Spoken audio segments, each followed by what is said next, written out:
Upo muna. Upo muna tayo.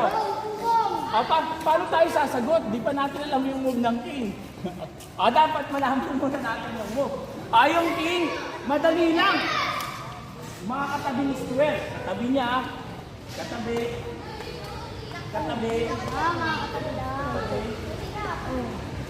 Kahit sa ang katabi po pwede. Ang king po pwede dyan.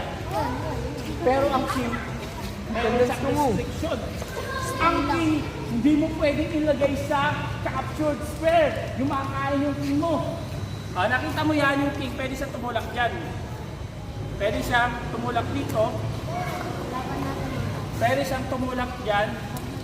Pwede tumulak dito. Dito, pwede din dyan, pwede dito. Kaso ang king, napaka-restricted.